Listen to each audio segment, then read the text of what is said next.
Ark-La-Tex be rattled by an earthquake.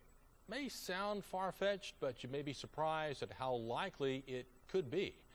KTBS 3's Gary Cooper has more.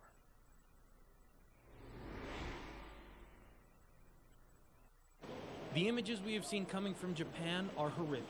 But could an earthquake as powerful as the one that rocked Japan happen here? Last month, according to the Arkansas Geological Survey, Arkansas went through 800 earthquakes in the last 6 months, all of them minor. Much of the activity could be connected to the New Madrid seismic zone. The New Madrid zone lies in an area where Missouri, Arkansas, Tennessee, Kentucky, and Illinois meet. The last known tremor to rock the area happened in 1811. Believed to have been greater than 7.0, it's unknown how many were killed, but the quake was felt as far north as Boston and as far south as New Orleans. But could the New Madrid flare up again? If there were to be a similar earthquake on the New Madrid zone now, we would certainly feel it.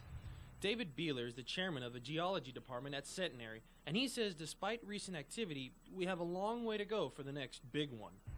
The average time between big earthquakes could be on the order of 800 to 1,200, 1,600 years, and we're still in about a 200-year window. Some speculate drilling for natural gas could have a hand in the rumbling in Arkansas. Fracking is a practice where drilling companies inject fluids into the ground to extract the natural gas. But Beeler has doubts. Unless you're drilling into an area and injecting fluids into an area where there are a lot of faults, shouldn't have any effect on local seismicity. For the most part, if an earthquake were to hit near the New Madrid, the Ark-La-Tex would be spared. Gary Cooper, KTBS 3 News. The New Madrid zone is the most active seismic zone in the U.S. east of the Rocky Mountains, and geologists say the chances of another earthquake as big as the one back in 1811 happening again, only about 10%. This is NBC 6 News at 6. Welcome back. Transportation and electricity are limited throughout Japan following Friday's devastating tsunami. This has put production at many of our nation's automotive production plants at a standstill. NBC6 reporter Markel Sinnett takes a look at how this could impact local car dealerships right here in the Ark-La-Tex. Markel, will we see a drop in the number of vehicles available in this region? Well, Michelle, most Toyota, Nissan, and Honda vehicles are made in North America. The problem is some parts are only manufactured in Japan, but it could take 5 more months before most dealerships see the true impact the tsunami could have at local dealerships. We're still selling cars. Sales manager Nathan Hansen says right now, Nissan isn't having a problem keeping up with demand, and the dealership has plenty of cars in stock. But if production isn't ramped up soon in Japan, he does anticipate some problems. I would think certain parts, it could be an issue going forward, at least for a short period.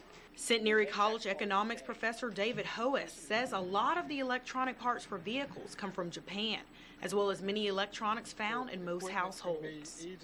We will see, just as like we see with the auto industry, if production doesn't come online very soon, somewhere down the road, 6 to 9 months, probably a reduction in the supply of those products.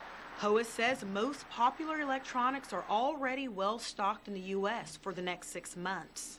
If we go out beyond that 6-month window, we may see some minor disruptions in the availability of those products. Hansen believes Nissan will have to depend more on its Tennessee and Mississippi production plants. I think that they're going to have to hire people to be able to make more cars for worldwide demand. I think they're going to lean on American factories to ramp up production. Hansen says Nissan's Nismo Z is built in Japan, and the dealership has a limited number. If they will be able to get more of these cars is something else he is unsure about. I don't really know enough about what's the status to even know. I mean, if they even have highways or drinking water or stuff like that, Jeff Coopers, the sales manager at John Harvey Toyota, doesn't expect to see a shortage of any vehicles. Michelle, the Yaris is built in Japan, but the dealership has small overall sales of that vehicle. That's why they don't anticipate dealing with any shortages. Today, the White House said it's watching the impact on the global economy, but that the administration has confidence in Japan's ability to handle the challenges. It's clear Wall Street is watching the Dow. It fell below 12,000 points by closing time, it fell below 12,000 by closing time, dropping 51 points. The Nasdaq was down 14. Japan is the fourth largest exporter to the U.S., largely focused on electronics and car parts. Despite the sudden stop in production over there, a local economist says that we shouldn't see too much of a change here in day-to-day business. We could see some parts delays, and then production here in the United States would be shut down for a while and waiting for those parts. So it could have some impact on our manufacturers. I don't think the individual here in the United States will see it. The individual consumer will see a big impact from it. Many of the industries in Japan did not directly sustain any damage from the earthquake and tsunami, but the power must first be restored before production can start up again.